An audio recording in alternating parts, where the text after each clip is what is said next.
그러면 시작하겠습니다. 23문에서 28문 그리스도의 직분과 지혜에 대해서 시작할 건데요. 내용이 좀 많더라고요. 그래서 횡설수설할 수도 있는데, 네, 걸러서 잘 들어주시면 좋겠습니다. 일단, 23문부터 28문 중에서 23문은 구속자로 행하시는 방식, 전반적인 내용 개요고요. 24분부터 26분까지는 무슨 일을 하셨는지, 그리스도의 직분에 대해서, 또 27문에서 28문은 어떻게 하셨는지, 그리스도의 지혜에 대해서 설명하고 있습니다. 23문 구속자로 행하시는 방식입니다. 그리스도께서 우리 구속자로서 무슨 직분을 행하시나요? 라는 질문에는 그리스도께서 우리 구속자로서 선지자와 제사장과 왕의 직분을 행하시되 낮아지시고 높아지신 두 상태에서 하십니다. 라고 설명하고 있습니다. 그리스도께서 구속자로 행하시는 방식은 선지자, 제사자, 왕이라는 직분과 또 낮아지심과 높아지심의 상태로 행하시고 계십니다. 직분에는 선지자, 제사장, 왕으로 계시는데 이것은 다 그리스도를 예표하고 공통점으로는 기름 부음을 받았습니다. 이 세 가지의 직분이 필요한 이유는 인간의 타락으로 인한 중보 사역을 위해 또 지정의 영역에서 회복을 위해 분화된 역할이 필요했습니다. 그러나 그리스도는 이 세 가지 직분이 분리되지 않고 동시에 이루셨습니다. 또한 영원전부터 확정된 계획에 의해 체계적으로 일하셨고 그 과정을 낮아지심과 높아지심으로 설명하고 있습니다. 그리스도의 세 직분이 낮아지심과 높아지심의 두 상태로 일하셨고 예수님은 출생 자체부터 낮아지기 시작하셔서 결국 죽기까지 낮아지셨습니다. 그러나 죽음의 권세 아래 계속 계시지 않고 부활 승천으로 다시 높아지셨습니다. 24문입니다. 그리스도께서 어떻게 선지자의 직분을 행하시나요? 라는 부분은 그리스도의 말씀과 성령으로 우리 구원을 위한 하나님의 뜻을 우리에게 계시하심으로 그리스도께서 선지자 직분을 행하십니다. 라고 설명하고 있습니다. 선지자 직분은 우리를 구원하기 위한 하나님의 뜻을 그의 말씀과 영으로 우리에게 계시하심을 설명하고 있습니다. 선지자는 대표적인 선지자로는 이사야와 예레미야가 있는데 선지자는 일종의 대변인이자 교사입니다. 하나님의 말씀을 전하는 사람이고 모든 선지자의 사역은 우리 구원을 위해 하나님께서 베푸시는 계획을 우리에게 가르치는 것입니다. 그리스도는 수많은 선지자들이 이미 이야기했던 구원을 위한 하나님의 뜻을 말씀과 성령으로 완전하게 드러내셨습니다. 공평과 정의를 외치시고 잘못된 제사와 질책, 우상 숭배를 꾸짖으셨습니다. 이것은 모두 구원의 뜻을 나타내시는 것 안에 포함되어 있습니다. 그리고 다른 선지자들과 예수님의 선지자 직분이 동일한가에 대해서는 네, 동일하게 행하셨습니다. 다른 선지자들은 하나님께서 이렇게 말씀하셨다 하고 전달하는 반면에 그리스도는 천국은 이런 곳이다 하고 바로 말씀하셨습니다. 이것은 천국을 가장 잘 아시는 분으로서 당연한 것입니다. 그리스도가 하나님으로서 천국과 하나님의 뜻을 직접 가르치셨기 때문에 선지자는 더 이상 필요 없게 되었습니다. 그리스도는 가장 완전하고 완벽한 선지자이십니다. 구약 선지자들의 가르침의 본질적인 의미를 분명하게 드러내시면서 가르치셨습니다. 구원의 역사는 무엇인지, 율법은 어떤 의미인지 등 분명하게 가르치셨습니다. 그 다음은 제사장 직분입니다. 그리스도께서 어떻게 제사장의 직분을 행하시나요? 라는 질문에는 하나님의 공의를 만족시키시고 우리를 하나님과 화해하게 하시려 단번에 자신을 제물로 드리시고 또 우리를 위해 끊임없이 간구하심으로 그리스도께서 제사장의 직분을 행하십니다. 제사장 직분으로 그리스도는 단번에 자신을 제물로 드리시면서 하나님의 공의를 만족시키시고 우리를 하나님과 화해시키셨고 우리를 위해 끊임없이 간구하십니다. 대표적인 제사장으로는 엘리와 사무엘이 있습니다. 제사장의 역할은 하나님 앞에서 사람을 대표하여 제물로 제사를 드리며 백성을 위해 중보하는 일입니다. 제사는 사람이 지은 죄의 대가를 동물에게 대신 지도록 하는 것인데 이것은 죄의 값이 사망이기 때문입니다. 죄 지은 당사자가 죽어야 마땅하나 그 대신 제물이 된 동물을 죽여서 하나님 앞에 드림으로 죄를 용서해달라고 하는 것입니다. 이런 끊임없는 반복되는 제사를 집례하기 위해 제사장이 필요합니다.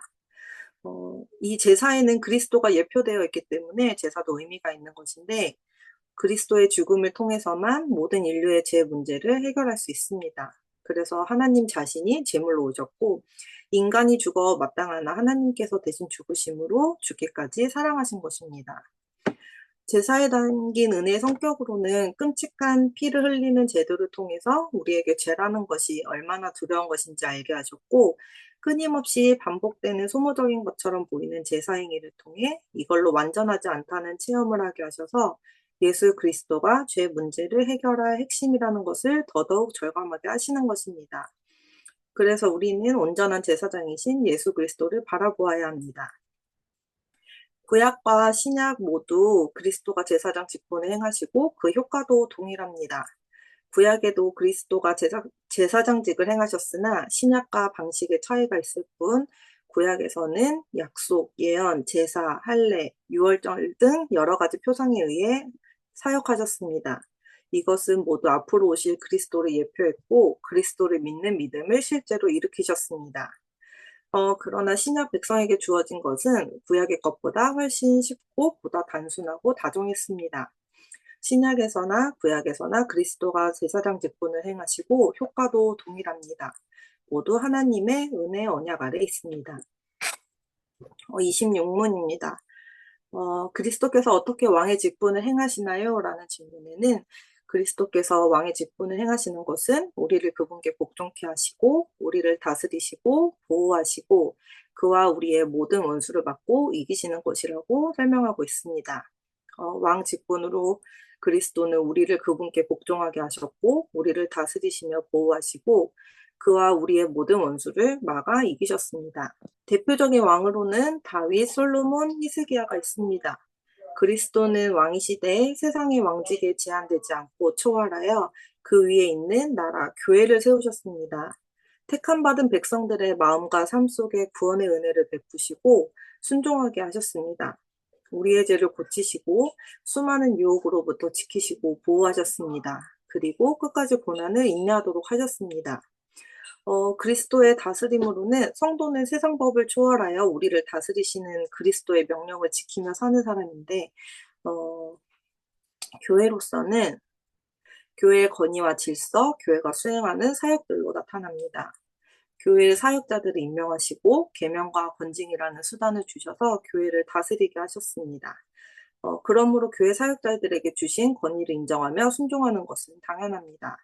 그리고 개인으로는 하나님의 말씀을 삶에서 실천했을 때 하나님이 다스림을 받고 있다는 것을 느끼게 되며 이것은 세상과는 다른 큰 기쁨입니다. 그리고 그리스도는 온 세상을 통치하십니다. 여전히 세상을 다스리고 계십니다. 그리스도가 여전히 세상을 다스리시기에는 우리는 그 나라를 이미 소유하고 있습니다. 우리를 통치하시되 연약한 우리들을 위해 영적으로만 하지 않으시고 보이도록 하십니다. 그래서 우리는 하나님의 깊은 사랑을 마음 깊이 느낄 수 있습니다.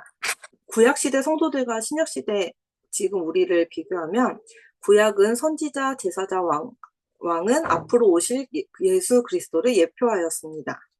구약의 성도들은 이 세 직분을 통해서 그리스도를 깨닫고 앞으로 오실 예수님을 믿고 구원받았습니다. 오늘날 우리는 이미 오신 예수님을 믿고 구원받았습니다. 인간의 눈에는 예수님은 역사 한 시점에 오셨지만 하나님 편에서 인류의 전 역사를 전체적인 시각으로 보면 그리스도 한 분만으로 모든 구원이 이루어집니다. 결국 복음, 구원의 길은 오직 예수 그리스도뿐입니다. 27문입니다. 그리스도의 낮아지심은 어디서 이루어졌습니까? 라는 질문은 그리스도의 낮아지심은 그의 출생과 더욱이 낮은 신분으로 율법 아래에 나신 것, 이 생에서의 비참과 하나님의 진노와 십자가에서의 저주의 죽음을 받으시고 장사되어 얼마 동안 죽음의 권세 아래 거하신 것입니다. 잉태와 탄생으로서 낮아지셨고 삶과 죽음으로서도 낮아지셨고 죽은 후에 부활하기까지에 낮아지셨습니다. 그리스도의 낮아지심은 하나님의 특별한 작정 가운데 있으며 은혜 언약 가운데 있습니다. 어떠한 분명한 목적과 의미 가운데 하나님께서 친히 이루어 가시는 일입니다. 예수 그리스도는 먼저 낮아지셨고 나중에 다시 높아지셨습니다. 그리스도의 낮아지심은 신이시지만 인간의 몸으로 오셨고 또한 가장 어린 아기로 오시면서 구유에 나시는 가난한 천한 신분으로 나셨습니다. 또한 율법의 주인이면서 율법 아래 복종하셨고 각종 이생의 비참함, 병, 감기 등 모두 겪으셨습니다. 그리고 우리에게 향했어야 할 진노를 죄 없이 받으셨고 하나님이신 그리스도가 하나님과의 단절을 경험하셨습니다. 또한 죽으심으로 무덤에 계시고 3일간 죽음의 권세 아래 거하셨습니다. 이 낮아지심을 통해 우리가 만난 하나님은 그분이 우리에게 나타내신 사랑과 은혜의 깊이와 그 풍성함은 이로 헤아릴 수 없는 것입니다. 28문 높아지신 상태입니다. 그리스도의 높아지심이 어떻게 이루어지나요? 라는 질문엔 그리스도의 높아지심은 사흘 만에 죽음 가운데서 다시 살아나신 것과 하늘로 올라가신 것과 하나님 아버지 우편에 앉아 계신 것과 마지막 날에 세상을 심판하러 오시는 것입니다. 라고 설명하고 있습니다. 그리스도는 부활하시고 승천하시고 아버지의 오른편에 앉아 계시고 세상을 심판하러 재림하심으로써 높아지십니다. 부활은 죽음에 대한 승리를 의미합니다. 죽음으로부터 부활을 성취하셨습니다. 피값으로 하나님의 공의를 만족하셨고 그의 권능으로 여셨습니다.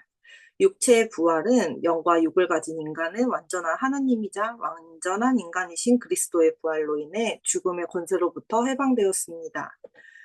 또한 이 부활은 하나님의 아들 되심을 나타내시는 표시입니다.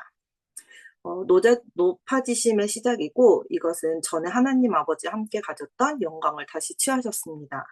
또한 교회와 온 세계를 위한 구원을 하셨고 부활로 그가 스스로 의롭게 되었고 우리도 그 안에서 그와 더불어 의롭게 되었습니다. 그리스도의 죽음을 통해 화목하셨고 진노를 버리시고 평화와 사랑을 주셨습니다. 승천으로는 부활 이후 그리스도께서 땅에 계셨던 40일이 승천에 대한 준비였고 전환점이었습니다. 보이는 가운데 지극히 높은 하늘에 올라가심으로 온 중력의 영광을 얻으신 것을 보여주셨습니다. 영혼과 육체를 지닌 인성으로서 하늘에 계심을 보여주셨습니다. 승천하시기 전에 40일 동안에는 사도들과 대화하시고 하나님의 나라에 대해 말씀하시고 가르치셨습니다. 우편에 앉아 계심은 아버지 하나님의 최고의 총애를 받는 자리, 하나님 보좌 오른편, 하나님 곁 가장 높은 자리가 그리스도의 자리입니다. 그리스도는 하늘과 땅에 있는 모든 것 위에 기쁨의 충만과 영광과 능력의 왕권을 확연하게 드러내셨습니다. 모든 대적자들을 위해 수행하시는 왕으로 원수들을 정복하시며 한편으로는 시온과 그의 백성과 그의 교회에 미치는 그리스도의 왕으로 사역자들과 백성들에게 선물과 은혜를 주셨습니다. 그리스도의 높아지심은 다시 오실 때 완벽하게 분명히 드러납니다. 다시 오실 날 주님은 그의 백성에게 자비를 베푸시고 반면에 그의 적들을 심판하실 것입니다. 2000년 전에 오셨을 때는 육체의 연약함과 함께 종의 형상으로 오셨지만 다시 오실 때에는 자신의 큰 능력과 영광 안에서 정복하시는 왕으로서 온 세상의 만민에게 보여주실 것입니다. 다시 오셔서 공의로 세상을 심판하실 것인데 마지막 심판날 그리스도는 절대적인 선의 기준으로 산자와 죽은 자 모두를 심판하심으로 지극히 큰 승리에 도달하시고 그의 왕국의 성취를 이루시며 그의 모든 제적들을 완전히 물리치십니다. 네, 이상으로 발표를 마치겠습니다.